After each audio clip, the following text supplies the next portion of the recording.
Hey Jimny fans, it's Jono, your favorite weekend warrior, back again with another video about the Suzuki Jimny. You may have noticed that I look a little bit different, and that's because I have a moustache that I've been growing since November, but I do like it, so I'll probably keep it until next year. And if you've read the title of the video, you'll already know that today's video is about how to change the tire on a Suzuki Jimny. It's going to be aimed primarily at people who maybe have the Jimny as their first car, or someone who just couldn't be fussed with reading the owner's manual. However, I do recommend reading the owner's manual. There's a lot of good information in there on how to operate the vehicle safely. So I'm about to get into it. I'm going to try go through it step by step so that you can use this video in conjunction with the owner's manual for when you need to change the tire, just for a few tips if you're not sure how to do it. To get started, when changing the tire on a Suzuki Jimny, you want to make sure that the car is parked on a level surface, or a surface that's as level as possible, and also preferably on a hard surface, because it is really difficult to change the tire or jack the car up when the car is parked on soft ground.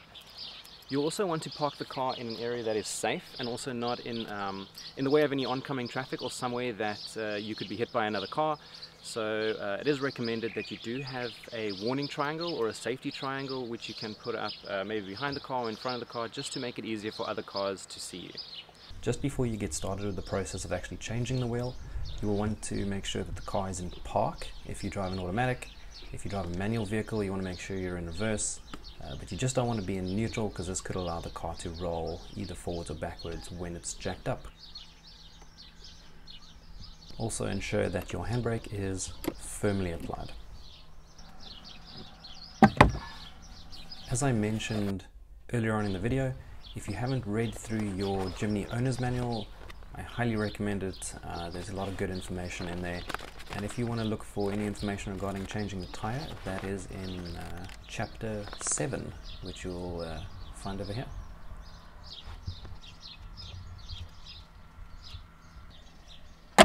If you're parked alongside a road or in a busy area, use your hazards to assist with visibility so that everyone can see you. Let's get into the cargo area of the Jimny. You'll see in the cargo box I just have a few items which are probably just a bit of recovery gear and a few other things you might need. You can remove the cargo box, and below that you'll find a carpet or a mat. You just got to lift that up, and below that, that's where you're going to find your equipment. Here you'll find the jack, the wrench, and the jack handle. To get started, we'll just use the wrench to remove the spare wheel cover. Rotate it anti-clockwise and just get the cover off so that you can get to the nuts, which will be below the cover. There are only 3 nuts which hold the spare wheel to the mount, so you'll just undo those before you're able to remove the spare wheel. Once the spare wheel has been removed, it's recommended to put the spare wheel underneath the car near the wheel that you're going to be changing, just in case the jack slips, so that the car still has something to rest on. On the jack you'll see a little hole, and I'll show you where this goes soon. Before jacking the car up, it is recommended to loosen the nuts, because it might require quite a bit of force, maybe just for the first turn, which is not what you want to apply to the wrench while the car is jacked up. So I mentioned the hole in the jack a little bit earlier.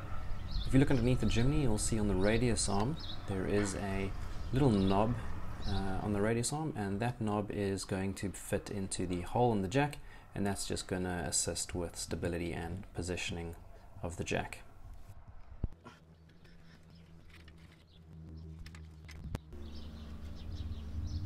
Once the jack is in position, you'll be rotating the jack handle clockwise, raising the car. Make sure the car is raised high enough so that you can remove the wheel and put the spare wheel on. Once it's high enough, you can use the wrench, turning the wrench anti-clockwise to remove the nuts.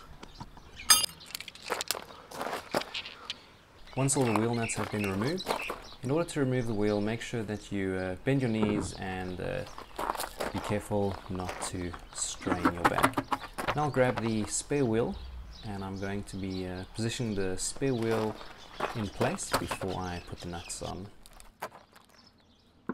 Once the spare wheel is in place, I'm just going to loosely tighten the wheel nuts, and once I've done that, I'm going to be lowering the car back onto the ground with the jack, and then what I'll do is I'll take the wheel wrench or the wrench, and I'll be tightening the wheel nuts just to make sure that they are all tight enough.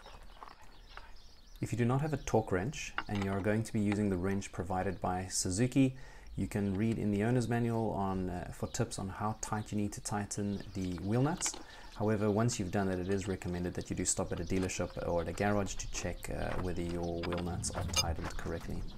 So if you've found this video helpful, please give it a thumbs up, and you might also enjoy some of my other how-to videos regarding the Suzuki Jimny, which I'm going to be just putting up on the screen now. And in my next video I am going to be making an exciting announcement, so if you'd like to get a notification for that, please subscribe and turn on your notifications, and then you'll be able to get a notification when I do upload my next video. But for now, everyone, drive safely, and I'll see you in the next video.